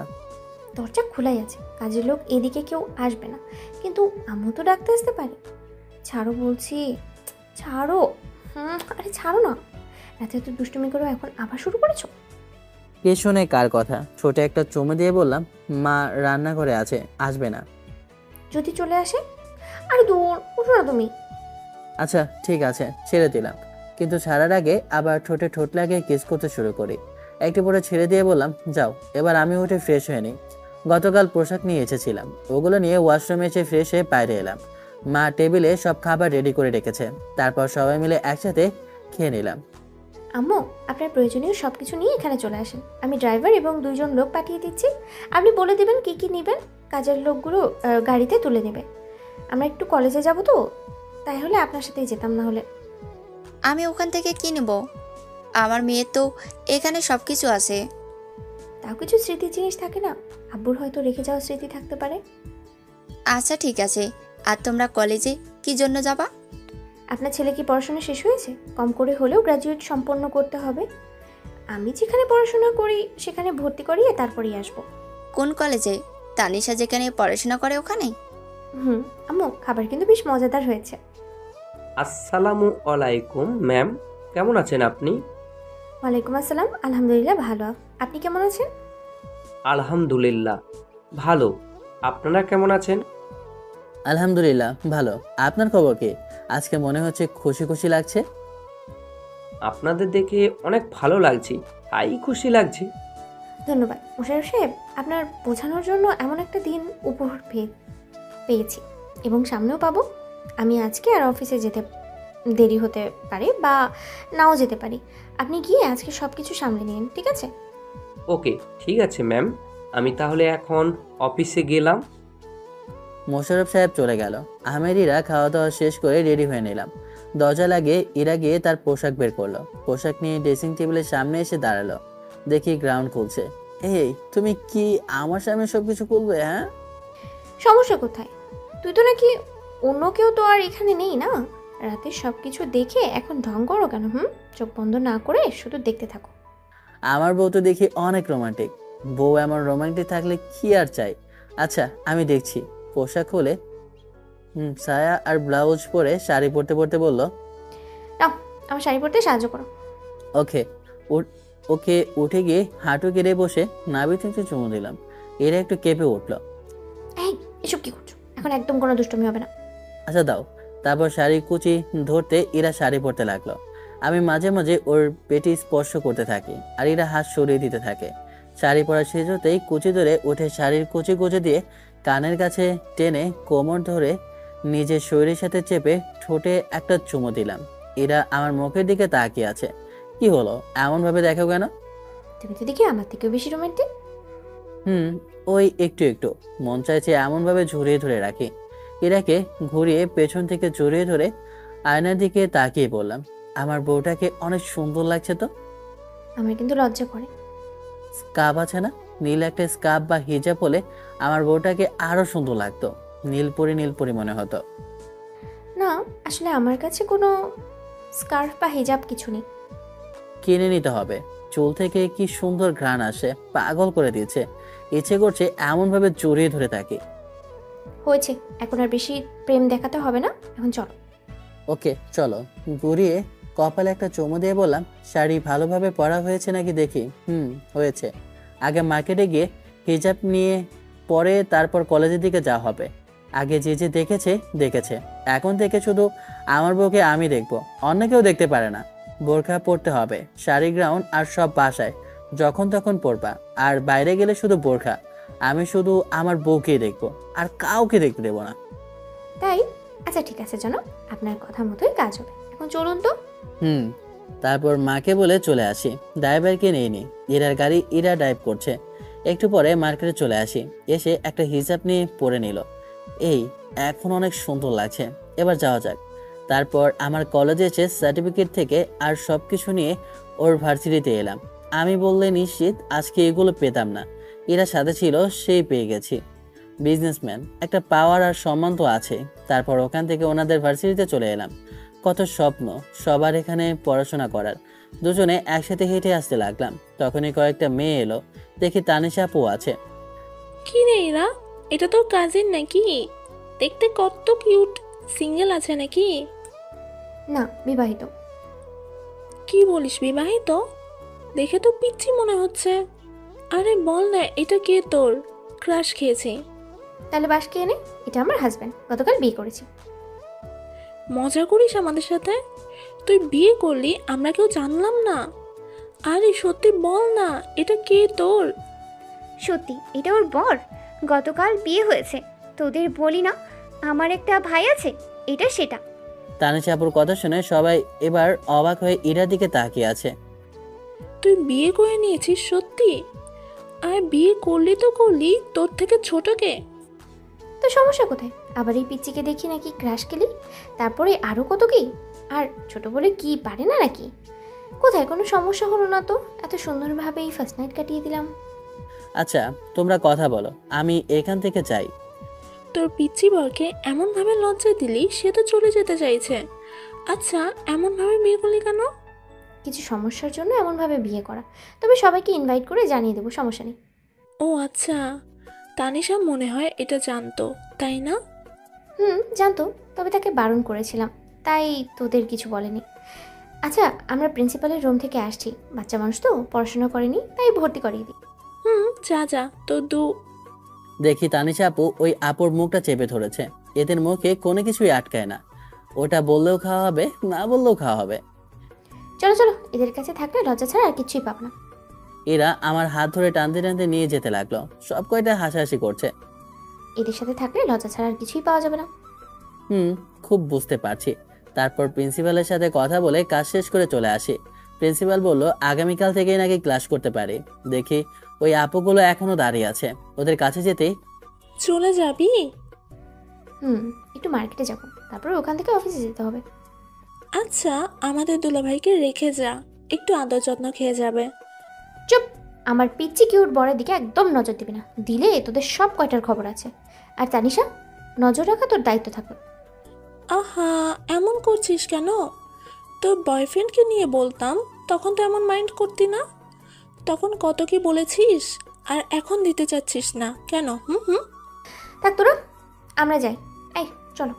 আর এগুলো থেকে সবসময় দূরে দূরে থাকবা, এটাই ভালো হবে। আহা, বরের প্রতি কি ভালোবাসা! অনেক বর বলে কথা, ভালো তো বাসবই। এই চলো চলো, অনেক কাজ আছে। কথাটা বলে হাতে ধরে হাঁটতে লাগলো। মনে হচ্ছে আমি ছোট একটা বাচ্চা, কিচ্ছু বুঝি না, কিছু জানিও না, কিছু চিনিও না। তারপর মার্কেটে গিয়ে কিছু পোশাক নিয়ে বাসায় চলে আসে। আমাকে বাসায় রেখে ইরা অফিসে চলে যায়। বসে আছি, তখন ফোনটা বেজে উঠলো। ফোনের দিকে তাকিয়ে দেখি মাসুম ফোন দিয়েছে। রিসিভ করে বললাম, কিরে বন্ধু, কি অবস্থা? আমার তো ভালো, কিন্তু তোদের কি অবস্থা? আন্টিকে দেখেছি সব কিছু নিয়ে কোথায় যেন গেল। ওই যে আমার বউয়ের বাসায়। মাকে কিভাবে যে কনভিন্স করেছি আমি জানি। মা আমাদের বাড়ি ছেড়ে আমার বউয়ের বাসায় থাকতে রাজি হয়েছে। আর গতকাল আবার বিয়েটাও হয়েছে। বাহ, ভালোই তো। সারা জীবন সুখে শান্তিতে থাক, সেই দোয়া করি। আচ্ছা বন্ধু, আমাকে একটা কাজের ব্যবস্থা করে দিতে পারবি না? পড়াশোনা করে ভালো একটা রেজাল্ট কর, তখন না হয় তোকে ভালো কোনো একটা চাকরিতে লাগানো যাবে। তারপর মাসুমের সাথে কিছুক্ষণ কথা বলে ফোন রেখে দিলাম। শুয়ে বসেই দিন কেটে গেল। দুপুরে ফোন দিলাম কয়েকবার, রিং হওয়ার পর রিসিভ করলো। কি করো গো? এই তো বসে আছি, এখন লাঞ্চ করব। আচ্ছা। খুব ভালো লাগছে না। মা তো বাসাতে ওদের সাথে কথা বলছে, তাই দিন কেটে যাচ্ছে। কিন্তু আমার একা বসে এমনভাবে কাটতে চাইছে না। তাই আগামীকাল থেকে তুমিও ভার্সিটিতে যাওয়া শুরু করো। হয় টিভি দেখো, আর না হয় ফোন। তাহলে তো সময় কোনো দিক দিয়েই চলে যাবে, বুঝতে পারবে না। আচ্ছা, তোমার বা আম্মুর খাওয়া হয়েছে? আম্মুর হাতে রান্নাটা মিস করে গেল। এসে খেয়ে গেলেই তো পারো। যেতে আসতে অনেকটা সময় লেগে যায়। আচ্ছা, তোমার কাছে তো ফোন নেই, তাই না? টাকা আছে, কিন্তু নেওয়া হয়ে ওঠেনি। আমি ভেবেছিলাম এরকম আর হয়ে গেছে আরেক রকম, তাই ফোন করে কিনে নিই। ভেবেছিলাম তোমার কাছ থেকে যে টাকা পাবো ওগুলো দিয়েই কোনো একটা ব্যবসা করব। তাই ওই টাকা খরচ করে ফোন কিনে নেই। তবে এখন একটা ফোন নেব ভাবছি। ও আচ্ছা, তোমার কি ফোন পছন্দ, মানে কোন ব্র্যান্ডের? বাটন একটা ফোন ইউজ করি, এত ব্র্যান্ড জেনে আমার কি হবে? ওই একটা কম দামের ভিতরে হলেই হয়ে যাবে আমার। বিকেলে গিয়ে ভাবছি কিনে নিয়ে আসবো। থাক, কোথাও যাওয়া লাগবে না, আমি ফোন নিয়ে চলে আসবো। আর শোনো না, miss you. I need you. তাই? I need you baby. এত হর্নি হয়ে লাভ নেই, তুমি গিয়ে এখন লাঞ্চ করো, আমিও যাই মায়ের হাতে খাবার খাই। ওকে ঠিক আছে, আমি রাতে আম্মুর থেকে খাইয়ে নেব, সমস্যা নেই। আচ্ছা বাই, খেয়ে নাও। Okay bye. ইরা ফোন কেটে দিল। আমি ফোন রেখে বাইরে এসে আমি আর মা খাবার খেয়ে নিলাম। রুমে এসে দিলাম ঘুম থেকে উঠে ফ্রেশ হয়ে ছাদে এসে দোলনায় বসে আছি চুপচাপ, আর চারপাশে গাছপালা দেখছি। আশেপাশে বসে কিছু ফুল আর ফলের গাছ আছে, ওগুলোই দেখা। এখন বিকেলে পাখিগুলো কিচিরমিচির আওয়াজ করছে, শুনতে ভালোই লাগছে। বাতাসে ফুলের সুবাস কেমন একটা মাতাল করে দিচ্ছে। এমন সুবাস আসে কোথা থেকে? বাম সাইডে তাকিয়ে দেখি বেশ কয়েকটা বেলি ফুলের গাছ। রাতে তো এই সব খেয়াল করিনি। পাশে ওই রকম ফুল থাকলে কি অন্য ফুলের দিকে নজর যায় নাকি? গাছের দিকে এগিয়ে গেলাম। বাসার পেছন সাইডে দেখি বাহারি ফুলের গাছ। ছাদ থেকে নেমে বাড়ির পেছনটা ঘুরতে লাগলাম। একটা বসার জায়গা বানানো আছে, ওইটাই গিয়ে বসলাম। বেশ কিছুক্ষণ পরে ফোনটা বেজে উঠলো। ফোনের স্ক্রিনে তাকিয়ে দেখি এরা ফোন দিয়েছে। রিসিভ করতেই, কোথায় আছো তুমি? এই তো বাড়ির পিছন দিকে। তুমি কোথায়? আমি বাসায়, রুমে। ও আচ্ছা, আসি, ওয়েট। ফোনটা কেটে চলে আসি। এসে রুমে এসে দেখি বিছানায় বসে আছে। কি ব্যাপার, কি অবস্থা? এই তো ভালো, খুব ফুরফুরে মেজাজে আছো মনে হচ্ছে। ওই একটু একটু। এরা একটা ব্যাগ হাতে ধরিয়ে দিল। দেখি একটা ফোন বের করে বুঝতে পারছি বেশ অনেক দামি ফোন আছে। এত দামি ফোন নেওয়ার কি খুব প্রয়োজন ছিল? যত নিয়েছে, এখন থেকে এটা ইউজ করবা। আর এখন একটু চুমু দাও। I am hungry, I need your kiss. Kiss খেয়ে পেট ভর্তি হয় নাকি? হ্যাঁ baby, I need your lip, I need your kiss, I need your hug. দরজা আটকে এসে শুরু হলো ঠোঁটের উপর অ্যাটাক। একটু পরে ছেড়ে দিয়ে কপালে একটা চুমু দিয়ে বললাম, হয়েছে? বাকিটা রাতের জন্য রেখে দাও। মাথায় শুধু এখন এগুলোই ঘুরে বেড়ায়, তাই তো? ইয়া বেবি, আর আমার একটা নাও। এত তাড়াতাড়ি? আমি তো এখনো বেবি হয়ে আছি। কম করে আরো 3 বছর পরে। আচ্ছা ওইসব বাদ দাও, চেঞ্জ করে ফ্রেশ হয়ে নাও। আমি ততক্ষণে ফোন দেখি। এরা চেঞ্জ করে ফ্রেশ হতে গেল। আমি আমার ফোন রেখে সিম কার্ড খুলে যেটা নিয়ে এলো এটাই লাগিয়ে নিলাম। এমনভাবে আজকে পার হয়ে গেল। পরের দিন সকালে উঠে, এই তোমার হয়েছে? ভেতরে চলে আসো। না, তুমি ফ্রেশ হয়ে বের হয়ে এসো, তারপর আমি ভেতরে যাব। আমি দরজা খোলা শব্দ পেলাম। কিছু না বলে হাত ধরে টেনে দরজা লাগিয়ে দিয়ে দেয়ালের সাথে চেপে ধরে বলল, মাঝে মধ্যে এমন আনরোম্যান্টিক হয়ে যাও কেন? সবসময় রোমান্টিক মুডে থাকলে কি চলে নাকি? দুজনে একসাথে শাওয়ার নিয়ে বের হলাম। এরা আজকেও শাড়ি পরলো। আমার যা কাজ, একটু পরে খেতে আসে। খাওয়া শেষ করে বললাম, মা থাকো, যাই ভার্সিটিতে। আম্মু থাকেন, যাই। দুজনে সাবধানে যাওয়া আসা করবা।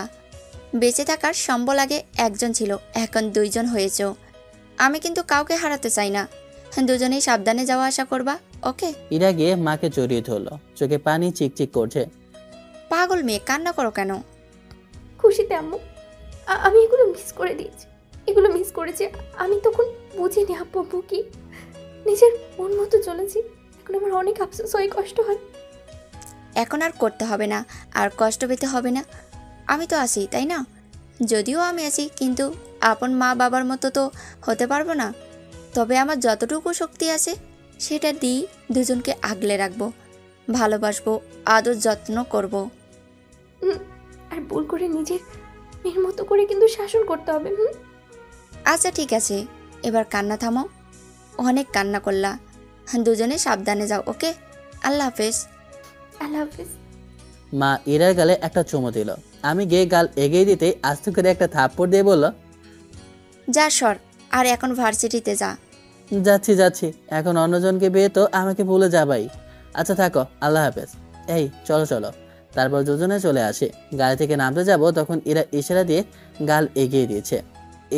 এগিয়ে 2 গালে আর কপালে একটা চুমু দিয়ে বললাম, এবার হয়েছে? খুব।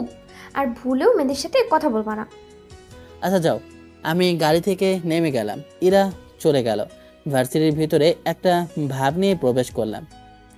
দোস্ত, ছেলেটা কত হ্যান্ডসাম, কত কিউট দেখেছিস? এর আগে তো দেখি নাই। নতুন নাকি? ফার্স্ট ইয়ারের মাঝামাঝি, এখন কেউ ভর্তি হয় নাকি? হয়তো ট্রান্সফার নিয়ে এসেছে। বড় লোক আছে মনে হয় অনেক। সব ব্র্যান্ডের পোশাক আর শু। পটাতে পারলে গিয়ে পটিয়ে নে, জীবন একেবারে ঝাঁকানাকা হয়ে যাবে। সেটাই তো দেখছি। দাঁড়া, গিয়ে দেখছি। আচ্ছা, যদি গার্লফ্রেন্ড থাকে তখন কি হবে? থাকতেই পারে, সমস্যা কোথায়? সব আমি ভাগিয়ে দিব। যা যা, না হলে তোর আগে কেউ প্রপোজ করে বসে থাকবে। হাঁটতে হাঁটতে আসি, তখন সামনে এসে একটা মেয়ে এসে দাঁড়ালো। এই যে হিরো, ভার্সিটিতে আজকে নতুন মনে হচ্ছে। জি, আজকে নতুন ট্রান্সফার হয়ে এসেছি। বাহ, আচ্ছা, আই লাভ ইউ। প্রথম দেখাতেই আপনাকে আমার ভালো লেগেছে। মুচকি এসে বললাম, আমি বিবাহিত। বিশ্বাস হলো না। এই বয়সে কে বিয়ে করে শুনি? লাইফ এনজয় করবে, তারপর এই বিয়ে শাদী। সত্যি আমি বিবাহিত। বিশ্বাস হলো না। আপনি মিথ্যা বলছেন। সরাসরি বলেন যে পছন্দ না। এমনভাবে মিথ্যা বলার প্রয়োজন কি আছে? আচ্ছা, আপনাকে মিথ্যা বলে আমার লাভ কোথায়? আপনি কত কিউট আছেন, সুন্দর আছেন। কেউ কি রিজেক্ট করতে পারবে? সিঙ্গেল থাকলে তো আমি আপনার প্রস্তাবে এতক্ষণে রাজি হয়ে যেতাম। সমস্যা নেই, তাও প্রেম করব। এই ছেমরি, কার জিনিসের দিকে হাত দিয়েছিস জানিস তুই? জানতে পারলে তোর চোখ তুলে হাতে ধরিয়ে দিবে। আপু আপনি? আর আমার বান্ধবী ইরাকে তো তুই ভালোভাবেই চিনিস। আজ তো একটা গন্ডি। ওই সিনিয়র ভাইয়াটা কি যেন বলেছিল, তখন এমনভাবে মাইর দিল যে হাত ভেঙে দিয়েছে। এমনভাবে কেউ কাউকে মারে, কিন্তু আপনার বান্ধবীর সাথে এনার সম্পর্ক কোথায়? এইটা ওর বর। সামান্য গালি নেওয়ার কারণে যদি মারে, তাহলে ওর দিকে চোখ দিলে তোর অবস্থা কি হবে ভাব। তোর চোখ তুলে তো মার্বেল খেলবে। মেয়েটা আর কোনো উত্তর দিল না, এক প্রকার দৌড়ে চলে গেল। আমার বউয়ের এই সব গুণও আছে, না জানি আর কি কি গুণ আছে। তো দুলা ভাই, কি অবস্থা আপনার? আমার বান্ধবীকে সুখ দিতে পারছেন তো? তানিশা আপু আছে, তাই আপনাকে কিছু বললাম না। উনি আমার বড় বোন বলে কথা, না হলে উত্তরটা ভালোভাবেই দিয়ে দিতাম। আর আপনার বান্ধবীকে জিজ্ঞেস করলে পেয়ে যাবেন। তাই? আচ্ছা বলেন, কেমন আছেন আপনি? আলহামদুলিল্লাহ ভালো। আপনারা? আলহামদুলিল্লাহ ভালো। কিরে, তোর বউ তো দেখি তোকে ভালোই আপডেট করে দিয়েছে। তোর তো আমাকে একটু ট্রিট দেওয়া দরকার। আপনাকে কখন ট্রিট দেয় না বলেন? ওই রকম বড় কিছু দিতে পারি না, কিন্তু আমি আমার সাধ্য অনুযায়ী তো দিই। সেটা ঠিক আছে, এবার বড় কিছু গিফট লাগবে। আচ্ছা, তাহলে স্যারের সাথে কথা বলবো, সমস্যা নেই। স্যার আর আমি মিলে গিফটের ব্যবস্থা করে দেব। কুত্তা, থাক, তোর গিফট দেওয়া লাগবে না। আচ্ছা, আন্টি কেমন আছে? শরীরের অবস্থা কেমন? আলহামদুলিল্লাহ ভালো। তোমার বাসায় সবাই কেমন আছে? সবাই ভালো। আচ্ছা, ফার্স্ট ইয়ারের ক্লাস কোনটা? 3 তলায় সিঁড়ি দিয়ে উঠেই ডান পাশের রুমটা। আচ্ছা ঠিক আছে, আমি আমার ক্লাসে যাই, তারপর ওখান থেকে ক্লাসে চলে এলাম। বান্ধবী, কি হলো? গেলি আর চলে আসলি যে? সুস্থ থাকলে অনেক ভালো ছেলে পাওয়া যাবে। এর দিকে নজর না দেওয়া আমার জন্য সব থেকে ভালো। এমন কথা বলিস কি জন্য? ব্যাডা বিবাহিত। আর ওই যে 4র্থ বর্ষের একটা গুন্ডি ছিল না, ইরা, যদিও কয়েক মাস থেকে ভার্সিটিতে আসে না, ওটা ওর বর। আহারে বাঁশ, কাঁদিস না বান্ধবী, তোর জন্য বই টাকা খুব খুঁজে নিয়ে আসবো। ধুর শালা, ওই গুন্ডির সব ছেড়ে একটা পিচ্চিকে বিয়ে করলো। করেছে তো করেছে, তাতে আমার কি? মনে হয় প্রথম বর্ষের, মানে আমাদের সাথেই পড়ে। তাহলে তো বন্ধুত্ব করাই যায়। সেটা যাই। আচ্ছা, ক্লাসে চল, বন্ধুত্ব করি। চুপ করে বসে আছি। একটু পরে ওই মেয়েটা এবং আরো কয়েকজন এলো। হ্যালো, আমি নোমান। তোমার নাম কি? আমি আকাশ আহমেদ নীল। আমার বান্ধবী নিথি। এই যে এটা, ক্রাশ খেয়ে প্রপোজ করতে গেল, কিন্তু আজলা বাঁশ খেয়ে ফিরে এলো। চুপ করবি তুই? আচ্ছা, ফ্রেন্ড তো হওয়াই, তাই না? ফ্রেন্ড হয়ে যায়। আচ্ছা, আজকে থেকে ফ্রেন্ড, তবে হুট করেই তুই করে বলতে পারবো না। ওটা বলার জন্য সময় দিতে হবে। আচ্ছা ঠিক আছে, আজকে থেকে আমরা বন্ধু।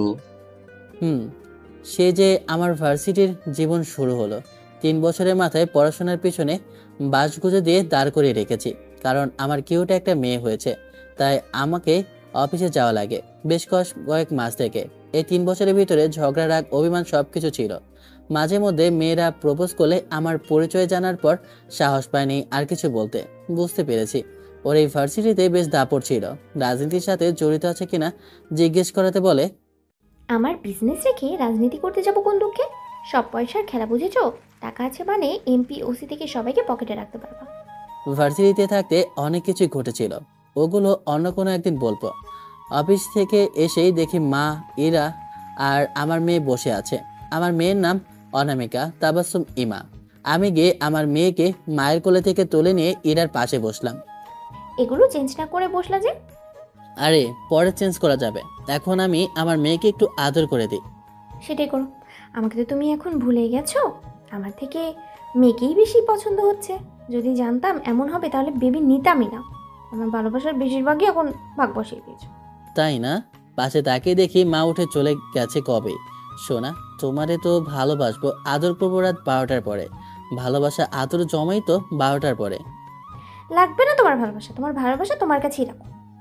আচ্ছা ঠিক আছে, ভালোবাসা আদর যত্ন সব আগের মতোই হয়ে যাবে। দিনগুলো এমন আনন্দের মধ্যে দিয়ে যেতে লাগলো। আমাদের জন্য সবাই দোয়া করবেন যেন এমনভাবে সুখে শান্তিতে থাকতে পারি। গল্পটা এখানেই শেষ করলাম। কার কাছে কেমন লাগলো জানি না, তবে ভালো লাগলে লাইক, কমেন্ট, শেয়ার করবেন। ধন্যবাদ। আল্লাহ হাফেজ, tata, bye bye, have fun, খোদা হাফেজ।